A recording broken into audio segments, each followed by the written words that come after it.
अस्सलाम वालेकुम नाजरीन, मैं हबीब आमिर आप सभी का ख़ास खबर में इस्तकबाल करता हूँ। नाजरीन, ख़ास खबर में आज हम बात करेंगे शहर हैदराबाद की। इस शहर की जिसको शायद लगता है किसी की बुरी नज़र लग गई है। कई दिनों से सियासी हालात में तब्दीली और कई किस्म के उतार चढ़ाव के बाद एक बहुत ही दिल दहला देने वाला और बहुत ही ख़तरनाक वाक़या पेश आया है दिलसुख नगर बम ब्लास्ट का। उस सिलसिले में आज हमारे साथ बात करने के लिए हमारे स्टूडियो में मौजूद है ख़ास मेहमान अत्थर एम खान साहब और सज्जादुल हसनैन साहब। आपका इस्तकबाल है। आज हम बात करेंगे, पूछेंगे कि कैसे हालात हुए हैं अभी तक बम ब्लास्ट के बाद, क्या क्या हुआ है और क्या क्या होने वाला है। इस सिलसिले में बात करेंगे। अत्तर खान साहब से हम सवाल करेंगे कि साहब, ये रीज़न क्या है कि हमारे शहर हैदराबाद को जो है ना टारगेट बनाया गया है और इस किस्म का दिल दहला देने वाला वाक़या पेश आया है। मैं समझता हूँ ऐसा कोई ख़ास रीज़न नहीं है, लेकिन चूँकि हैदराबाद माशाल्लाह से इतना तरक्की कर रहा है, प्रॉस्पेरिटी हैदराबाद की होती जा रही है। और जैसे आईटी में जी काफ़ी हमारे पास फॉरेन इन्वेस्टर्स है, और ये जो भी चीज़ें हो रही है ये तरक्की को जो है रोकने के लिए, हर्डल्स पैदा करने के लिए। रीसेंट रिपोर्ट ये है कि इंडिया का जो थर्ड लार्जेस्ट इन्वेस्टमेंट्स, जो फॉरेन इन्वेस्टमेंट्स आ रहे हैं, वो हैदराबाद शहर में आ रहे हैं। तो मैं समझ रहा हूँ हमारा इतना माशाल्लाह खूबसूरत शहर है, इतना अच्छा तरक्की कर रहा है, हर चीज़ में हम लोग आगे हैं। तो ये बहुत जो है ना अफसोस की बात है कि हम ये सिक्योरिटी मेजर्स में कहीं ना कहीं इतनी वीक है, जो इत्तला मिलने के बावजूद भी जो है इसको हम लोग ख़ाबों में कंट्रोल नहीं कर सकते, नहीं कर सके। प्रोएक्टिव मेजर्स लेने चाहिए। तो शहर हैदराबाद ये कहीं पे भी हो सकता है, लेकिन जैसे कि 6 मेजर शहरों में इसकी इत्तला पहले से ही दे दी गई थी। तो जो है काफ़ी अफसोस की बात है। मगर मैं समझता हूँ इंशाल्लाह जो है हमारी इंटेलिजेंस जो काम कर रही है वो बहुत जल्द जो है कोई सुराग निकाल के ये जिम्मेदार जो लोग हैं इनको ज़रूर पकड़ेगी। जी, आईटी की बात की है तरखान साहब आपने कि इतने जो है ना डेवलपमेंट हमारे पास हो रहे हैं आईटी सेक्टर्स में वगैरह में। तो ये वाक़या जिस मुकाम पर पेश आया वहाँ पर सीसीटीवी कैमरास जो है ना बिल्कुल नाकारा हो चुके थे। तो इस इस सेंस में क्या देखेंगे हम कि कितने जो है ना इतनी तरक्की होने के बावजूद ये लापरवाही कहेंगे या फिर इतने गुंजान आबादी वाले मुकाम पर सीसीटीवी कैमरों के नाकाम होने की वजह क्या हो सकती ये इसमें थोड़ा सा इख्तलाफ है। अभी रीसेंट जो स्टेटमेंट हमारे कमिश्नर ऑफ पुलिस हैदराबाद का जो स्टेटमेंट था, वो जो है इसको सही नहीं बता रहे कि सीसीटीवी कैमरास वर्क कर रहे थे उस टाइम पे, उनके पास फुटेज है, वो इन्वेस्टिगेट कर रहे हैं। तो हो सकता है टेक्निकल इश्यूज पॉसिबल हैं, लेकिन बाय ऑल मींस टेक्नोलॉजी में हम लोग बहुत आगे हैं और बहुत सारे प्लान्स भी अभी इम्प्लीमेंट होने जा रहे हैं। तो पूरी सिटी जो है मॉनिटर होगी कोई भी ऐसे सस्पिशियस एक्टिविटीज़ में। तो with every step we are learning and we are implementing, but by all means जो ऑन द लार्ज हम सब जो है कंडम करते हैं ये चीज़ को, एंड ज़ीरो टॉलरेंस है ऐसी कोई भी एक्शन को हमारे शहर में हो या कहीं पे भी हो दुनिया में। बड़ी अफसोस की बात है। जी, सज्जाद साहब से ये सवाल है कि कुछ भी भयानक हादसा हो या सानेहा हो, वो पेश आने के बाद जो है ना उसके इनिशिएट लिए जाते हैं, उसके बाद सोचा जाता है, या फिर ऐसा कहेंगे कि उसके बाद खौफ से बेदार होते हैं। हाँ, तो बिल्कुल। क्या रीज़न है इस पर? हाँ बिल्कुल, देखिए ये तो रवायत रही है हिंदुस्तान की या फिर हमारे सिस्टम की। हम सिस्टम ही को हम इसके लिए मौरद इल्ज़ाम ठहरा सकते हैं कि जागता है सिस्टम हादसा होने के बाद। देखिए इससे पहले भी जो है माजी में भी अगर हम देखेंगे वाक़यात को, अगर माजी में भी देखेंगे तो वाक़यात होने के बाद ही जो है पुलिस हरकत में आती है। इंटेलिजेंस एजेंसियाँ, तहक़ीक़ाती एजेंसियाँ, बहुत सारे मामलात एकदम जो है मुतहरिक हो जाते हैं। अब जैसे देखिए ये वाक़या अलमनाक है, ये काबिल मज़म्मत है, इसकी जितनी मज़म्मत की जाए कम है। यकीनन ये इंसानियत के ख़िलाफ़ एक बहुत बड़ा जो है कदम है, और ऐसे वाक़यात को हर सतह पे हौसला शिकनी होनी चाहिए, हर सतह पे इन वाक़यात को रोकने के लिए इक़दाम करने चाहिए। और हैदराबाद में जो वाक़या हुआ ये एक लिहाज से हिंदुस्तान का एक बड़े धमाकों में इसका शुमार होता है। जी। देखिए मौके पे 16 अफराद का जो है हलाक हो जाना और फिर 119 अफराद का ज़ख्मी होना, जिनमें बेशतर ज़ख्मियों की हालत जो है संगीन है। किसी के जो है पैर कट गए हैं, किसी के हाथ कट गए हैं।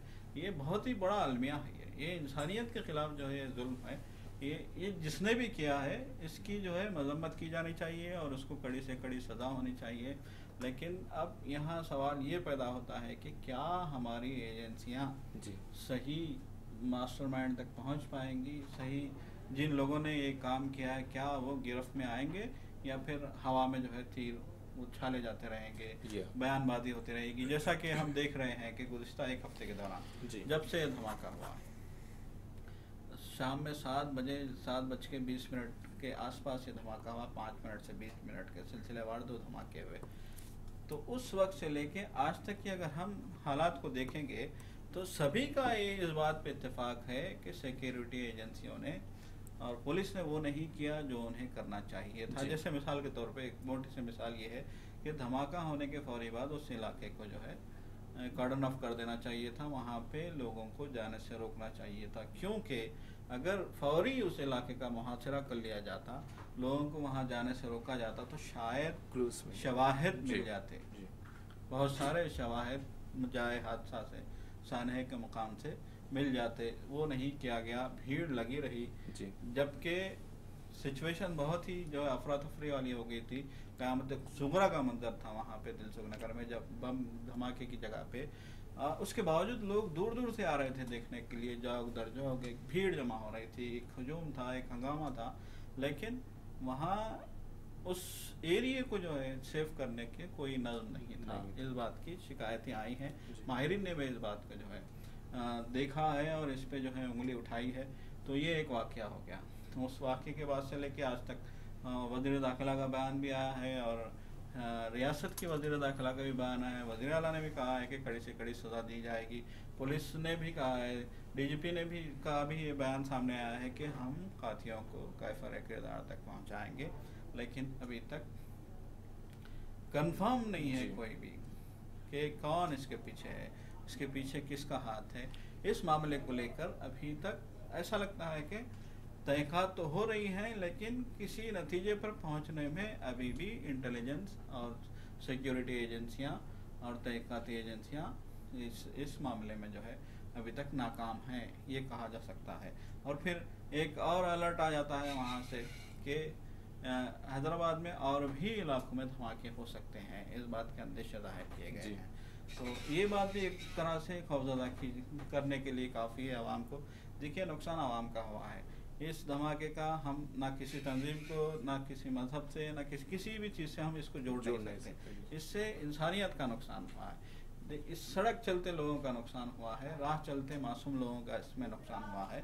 खुदा न खास्ता अगर इस तरह का और कोई धमाका कहीं और बिजी मुकाम पे, बिजिएस्ट मुकामात की बात की जा रही है, मार्केट्स की बात की जा रही है, जैसे निशानदही की जा रही है कि सुल्तान बाज़ार में भी हो सकता है, सिकंदराबाद में भी हो सकता है, यहाँ भी हो सकता है। तो जिस तरह के माले में भी हम देखेंगे तो मक्का मस्जिद में जुमा की नमाज के मौके पे मतलब एक भीड़ में एक धमाका किया गया था। लुम्बिनी पार्क में उस वक्त धमाका किया गया था जबकि शो चल रहा था। गोकुल चाट पे भी एक ऐसे वक्त धमाका हुआ था जबकि वहाँ बहुत ज़्यादा लोगों की भीड़ होती है। तो इस तरह के 3 बड़े धमाके हो चुके हैं, अब ये चौथा धमाका हुआ है। उसके बावजूद अगर हमारी एजेंसियाँ नाकाम है, हमारी इंटेलिजेंस नाकाम है, तो हम इसके लिए आवाम को दोष नहीं दे सकते, किसी को दोष नहीं दे सकते, तकरीबकारों को दोष नहीं दे सकते। हम इसके लिए हमारी पुलिस और हमारी इंटेलिजेंस ही को जो है मौरिद इल्ज़ाम ठहरा सकते हैं। अतर साहब, आप के ये इतना बड़ा वाक़या पेश आया है और जैसा कि सज्जाद साहब ने कहा कि ये भी थ्रेट्स है कि और भी वाक़यात ऐसे पेश आ सकते हैं पब्लिक मुकामात पर जहाँ पर बहुत ज़्यादा भीड़ होती है।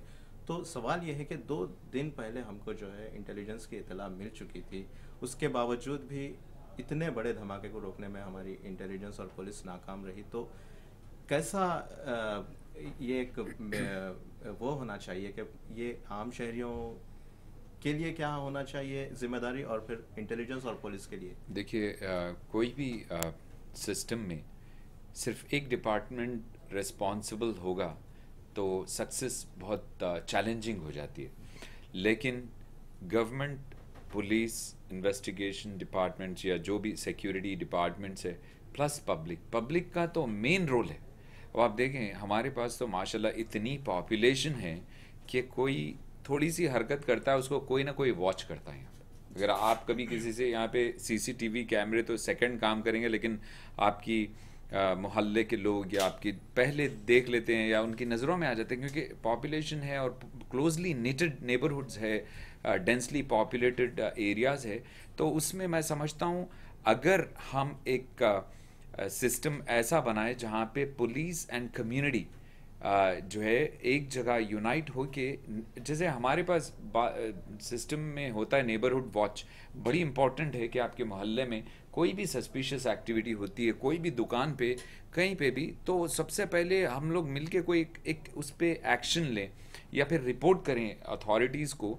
यहाँ पे बड़े ही ग्रांटेड ले लेते हैं चीज़ों को कि भाई कुछ नहीं होगा, वो जो है ना वो रिस्पॉन्सिबल नहीं। Every citizen of India is responsible for the security of the country and for everything, for prosperity। जैसे अभी सजा साहब बता रहे थे, इतनी मासूम लोग जिनका कोई लेना देना किसी से नहीं है या मज़हब का कोई ताल्लुक़ नहीं है, वो सारे लोग जो है इसमें इन्वॉल्व हो गए और वो सफ़र हो गए। अब आप देखिए जैसे हॉस्पिटल की जो न्यूज़ रिपोर्ट्स आ रही हैं कि कई ऐसे लोग हैं जिनके जो है हाथ या पैर जो है कट कर देने पड़ेंगे, तो उनकी आप सोचिए लाइफ आगे कितनी जो है मुश्किलात का सामना करना पड़ेगा उन लोगों को, और उनकी गलती क्या है, मतलब just at the wrong time at the wrong place. तो ये होना नहीं चाहिए। और स्पेशली जो ऐसे एरियाज़ है जैसे बस स्टॉप्स, बिजी एरियाज़ है, वहाँ पे तो मैं समझता हूँ कि एक ऐसी टीम बनाई जाए। Always we have to be not only alert but vigilant होना चाहिए कि भाई कोई आप जैसे एयरपोर्ट्स में आप होते हैं, कहीं पे भी स्टेशंस में, इवन रेलवे स्टेशंस में आप सुनते हैं कि कोई चीज़ सस्पिशियस देख रहे हैं तो आप इमीडिएट रिपोर्ट करें, कोई सस्पिशियस एक्टिविटी।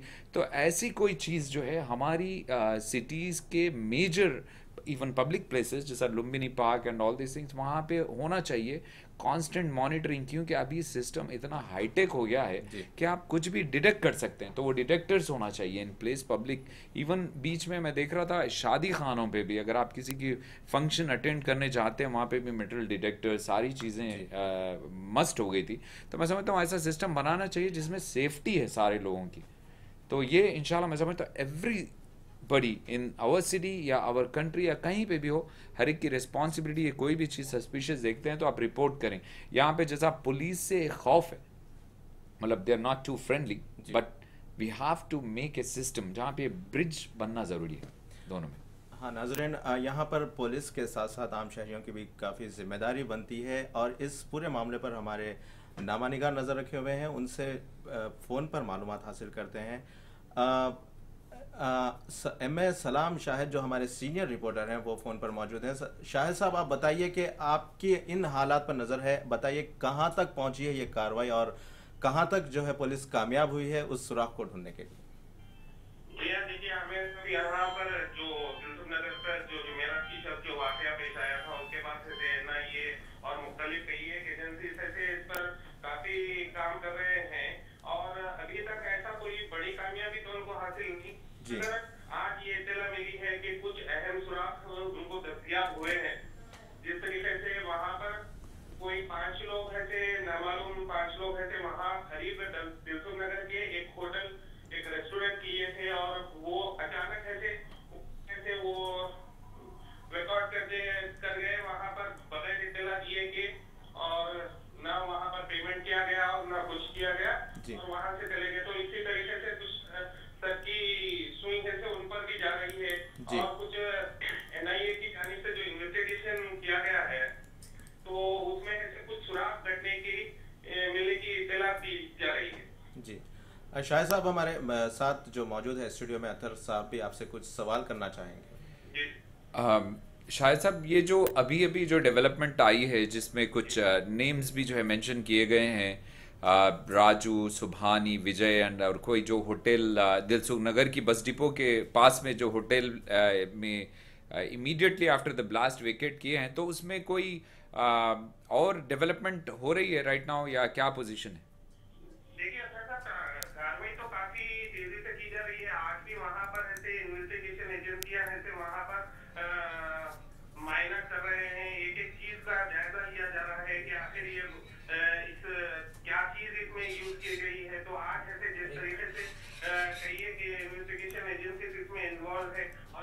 काम कर रहे हैं इसके सिरे को जानना चाह रहे हैं। तो इसी सिलसिले में आज एक अहम कड़ी ऐसा भी मिली है कि वहाँ पर करीब एक होटल में, एक लॉज में ऐसे कुछ 5 ऐसे संदिग्ध लोग ऐसे वहाँ पर लिए थे, रूम लिए थे और अचानक उसी दिन ऐसे वहाँ से मूव हो गए। और साथ ही ऐसे कुछ फुटेज भी हमारा उनको दस्तियाब हुआ है जिसमें ये दिखाया जा रहा है कि एक शख्स ऐसे वहाँ पर ठहरा है और उससे बात कर रहा है, उस पर भी कुछ शक की सुनी जा रही है। इसी तरीके से साथ में जैसा सुशील कुमार शिंदे जो वजीर दाखिला है, उन्होंने ये कह दिया है कि इसमें किसी बेकसूर को इन्वॉल्व ना किया जाए। इसी को लेकर ऐसे एजेंसीज जो है काफी एहतियात बरत रहे हैं, क्योंकि अभी तक ऐसे किसी फर्द का नाम आमतौर पे लिया नहीं गया है या किसी एजेंट किसी तंजीम का नाम भी ऐसे अभी तक डिक्लेयर नहीं किया गया है कि फला कोई तंजीम ने ये किया है। जी बहुत बहुत शुक्रिया शाहिद साहब तफसीलात बताने के लिए। तो नाजरीन ये थी तफसीलात शाहिद साहब ने हमको बताई। बहुत अच्छी खबर यह है कि अभी तक किसी बेकसूर को इन्वॉल्व नहीं किया गया है इसमें। और मज़ीद और पहलुओं पर बात करते हैं एक छोटे से ब्रेक के बाद।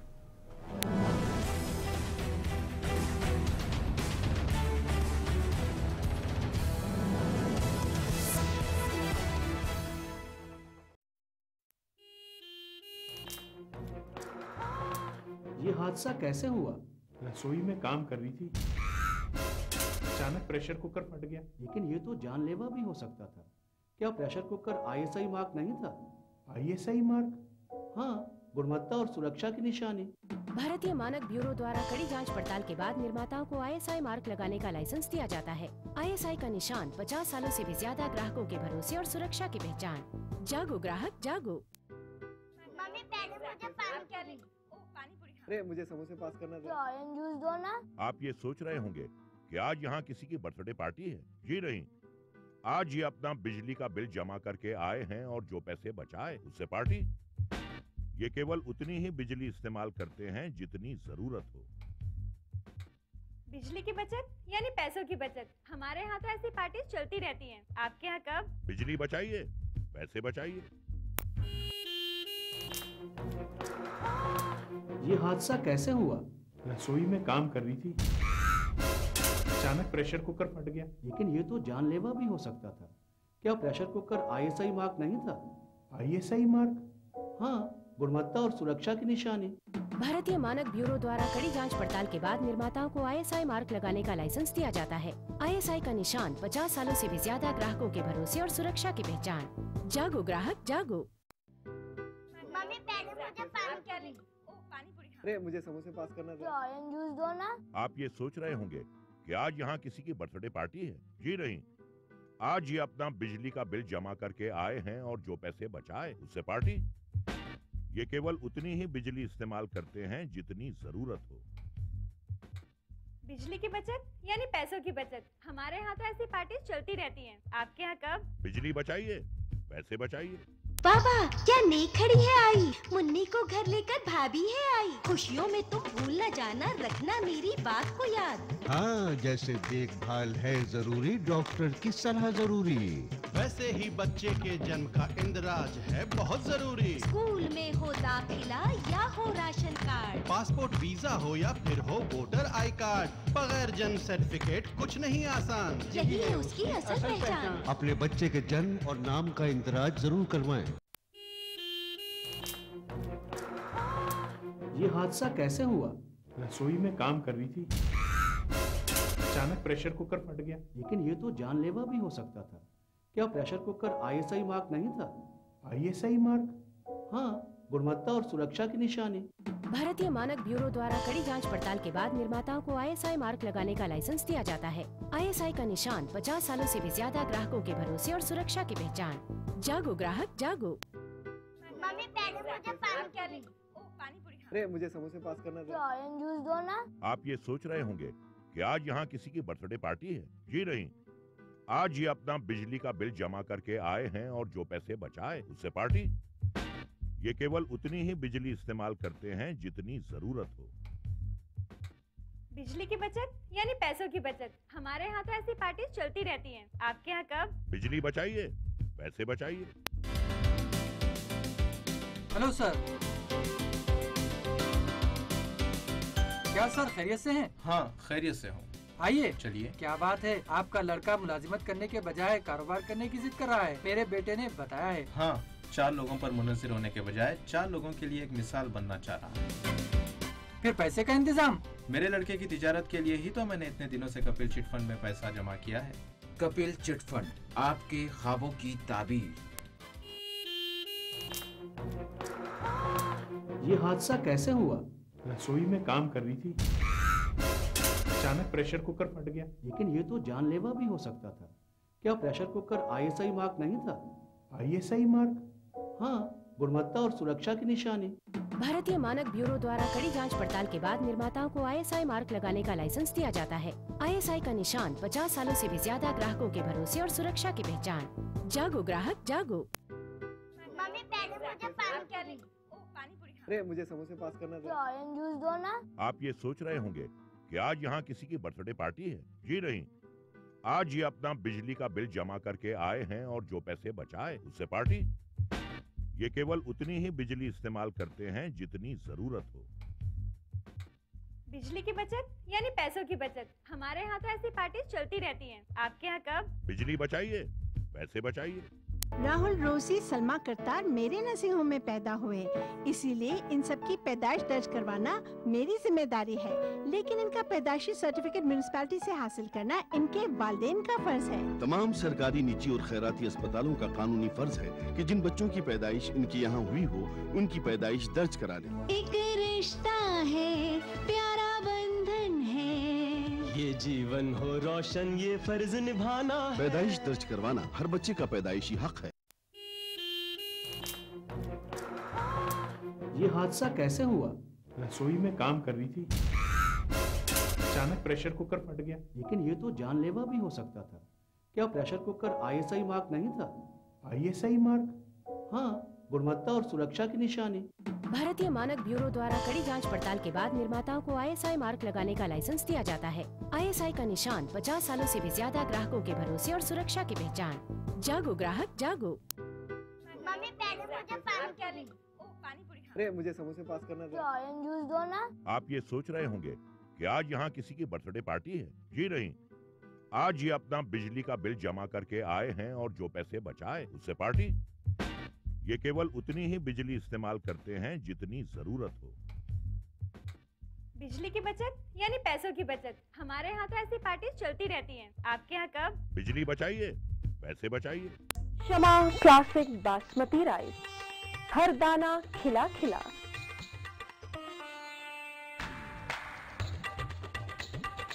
लज्जत और खुशबू से महकता हुआ शमा क्लासिक बासमती राइस।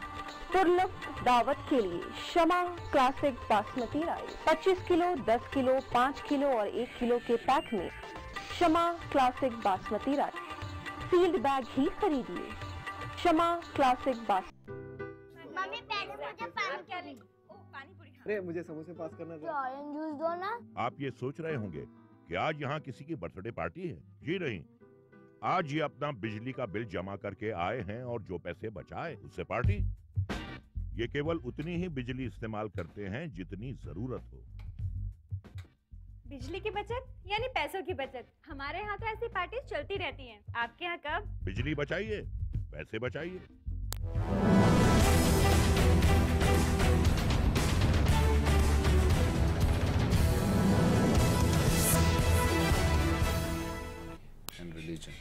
नाज़रीन, ब्रेक के बाद खास खबर में आपका फिर से इस्तकबाल है। नाज़रीन, हम इस वक्त बात कर रहे थे दिलसुख नगर बम ब्लास्ट के सिलसिले में और मज़ीद कई पहलुओं पर। अभी हमारे रिपोर्टर सलाम शाहिद ने इत्तला दी है कि अभी तक कोई सुराग नहीं मिला है और सुशील कुमार शिंदे ने ये कहा है कि किसी बेकसूर को इसमें इन्वॉल्व नहीं किया जाए। इस सिलसिले में सवाल करते हैं सज्जाद साहब से। सज्जाद साहब, शिंदे साहब का ये बयान है कि किसी बेकसूर को इसमें इन्वॉल्व ना किया जाए बल्कि पूरी जिम्मेदारी के साथ हर डिपार्टमेंट अपनी ड्यूटी अंजाम दे। तो यहाँ पर आपसे सवाल यह है कि मीडिया का क्या रोल होना चाहिए, जबकि दूसरे ही दिन से मीडिया ने स्टोरीज बनाना और फिर अपने शक की सुइयां घुमाना शुरू कर दी हैं। तो आपका देखिए मीडिया ने तो पहले ही दिन से जो है आधे घंटे के अंदर मीडिया ने इसके लिए इंडियन मुजाहिदीन को जिम्मेदार करार दे दिया था।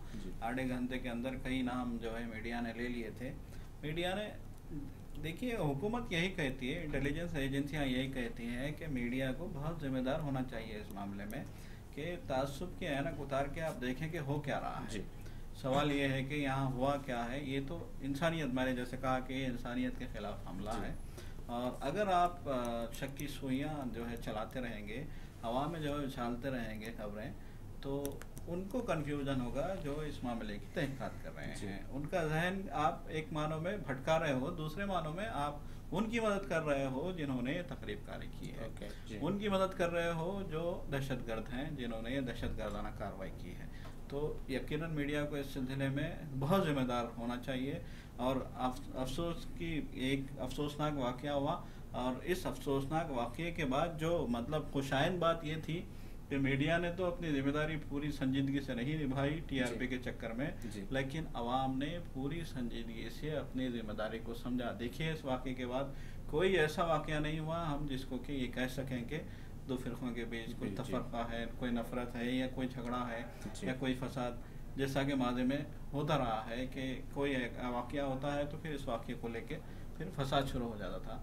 तो खुदा का शुक्र ये है कि अवाम अब बहुत समझदार हो गई है। अवाम ने जो है सारे हालात को बखूबी जो है समझा। सिचुएशन क्या थी? सिचुएशन ये थी कि सब मिल बैठ के इस सानहे से बाहर निकले।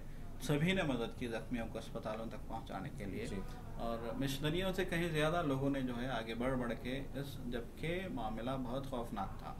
सिलसिलेवार 2 धमाके हो गए थे, एक जिंदा बम बरामद हुआ था, उसके बावजूद लोग जाओ दर जाओ उस हादसे के मुकाम पे गए और जख्मियों को अस्पतालों को मुंतकिल करने में पूरा अपना जो है रोल निभाया है। तो यहाँ आवाम ने बड़ा समझदारी का जो है रोल निभाया है। और दूसरी जो खुशाइन बात है वो ये है कि पुलिस ने भी बड़ी समझदारी का रोल निभाया और किसी को फौरी तौर पे कोई बयानबाजी नहीं की और कहा कि हम तहकीकात करेंगे, तहकीकात के बाद ही जो है मामला सामने आएगा, उसके बाद गिरफ्तारियां हो सकती हैं। जबकि माजी में ऐसा नहीं था, अंधाधुंध गिरफ्तारियां शुरू हो जाती थी, दूसरे ही दिन से बेखुदूर नौजवानों को पकड़ा जाता था। तो अच्छी बात ये हुई, चाहे इसको हम सियासी नुक्ता नज़र से देखें या किसी और नज़रिए से देखें, लेकिन बात अच्छी ये रही कि इतना बड़ा वाक़या होने के बाद कोई ऐसी हरकत नहीं हुई जिसे हम जलती पे जख्म पे नमक का जो है हम वो कह सकें इसको। जी अतर साहब, आपसे सवाल ये है कि वाक़या हो चुका, इतना बड़ा सान्या हो चुका, वहाँ पर VIPs की विज़िट जारी है, लोग जो है पॉलिटिशियंस एक के बाद एक वहाँ पर विज़िट कर रहे हैं, तो आपसे सवाल ये है कि क्या रोल होना चाहिए पॉलिटिक्स का इसमें, पॉलिटिशियंस का इसमें, चाहे वो रूलिंग पार्टी हो चाहे वो अपोजिशन पार्टी? मैं समझता हूँ कि जो VIP विजिट्स हो रही हैं वहाँ पे फिर वो उनकी सिक्योरिटी का भी इशू हो जाएगा। तो लेट देम इन्वेस्टिगेट। जो हमारी एजेंसीज काम कर रही हैं वो लोग इन्वेस्टिगेट करने में उनकी हेल्प होना चाहिए। बिल्कुल एट द सेम टाइम जो हॉस्पिटल विज़िट हमारे प्राइम मिनिस्टर भी जो है आके विज़िट किए हैं, हॉस्पिटल की भी विज़िट किए हैं, that is also necessary. But at the same time मैं समझता हूँ कि उसको मुश्किल बनाने के बजाय अगर आसान बनाए, यही जो पावर यूज़ हो रहा है उनकी प्रोटेक्शन के लिए, वो भी जो है सारी ताकत इन्वेस्टिगेशन में लगाई जाए तो ज़्यादा बेहतर है। एंड अगेन माशाल्लाह जिस तरीके से हमारे पॉलिटिशियंस भी आज के ये इस इंसिडेंट पे रिएक्ट कर रहे हैं बग़ैर किसी फितने को फैलाएं, सिवाय गिने चुने लोगों के, जो करना नहीं चाहिए, लेकिन ओवरऑल माशाल्लाह बहुत अच्छे से जो है उसको डील कर रहे हैं। मैं उम्मीद करता हूँ इंशाल्लाह, जैसे कि हमारी पब्लिक भी बहुत स्मार्ट हो गई है and they are very proactive, so हर सिटीज़न, हर पॉलिटिशियन, सब का एक रिस्पॉन्सिबिलिटी ये है कि हम हमारे मुल्क की, हमारे शहर की हिफाजत करें और हेल्प करें। ये सारी एजेंसीज एंड पुलिस डिपार्टमेंट से कोऑपरेट करें सेफ रहने में, और हम चाहते हैं कि सब सेफ भी रहें एंड इंशाल्लाह कोई भी सस्पिशियस एक्टिविटी होती है तो उसको इमीडिएटली रिपोर्ट करें। बहुत अच्छी बात बताई नाज़रीन मेहमानों ने, हमारे ख़ास मेहमानों ने यहाँ पर के सज्जा साहब ने कहा कि इसमें मीडिया का जो रोल होना चाहिए वो ऐसा ना हो कि जो ये तकरीबी कार्रवाई कर रहे हैं उनकी मदद की जाए, बल्कि ऐसा हो कि उसकी बिल्कुल खिलाफ वर्जी की जाए और ऐसे वाक़यात को होने से आगे रोका जाए। और अत्तर साहब ने कहा कि जितनी भी VIPs के पीछे जितनी क़ुव्वत, जितनी ताकत, जितनी जो है ना सिक्योरिटी लगाई जा रही है, वो इन वाक़यात के प्रोब में लगाया जाए, इन्वेस्टिगेशन में लगाया जाए। और हम काबिल मुबारकबाद है शिंदे साहब का भी ये बयान कि अभी तक किसी बेकसूर को इसमें इन्वॉल्व नहीं किया गया है, और आगे भी उम्मीद करते हैं कि अगर ये सियासी वोट बैंक की खातिर ना हो, इंशाल्लाह आगे भी ऐसे जो है ना इक़दाम किए जाएं तो हम सब के लिए और यहाँ पर बसने वाली तमाम अक़वाम के लिए बहुत बेहतरी वाला काम होगा। इसी के साथ ख़ास खबर में आज हमें दीजिए इजाज़त, फिर आपके साथ दूसरे मौजू के साथ होगी मुलाकात। तब तक के लिए खुदा हाफ़िज़।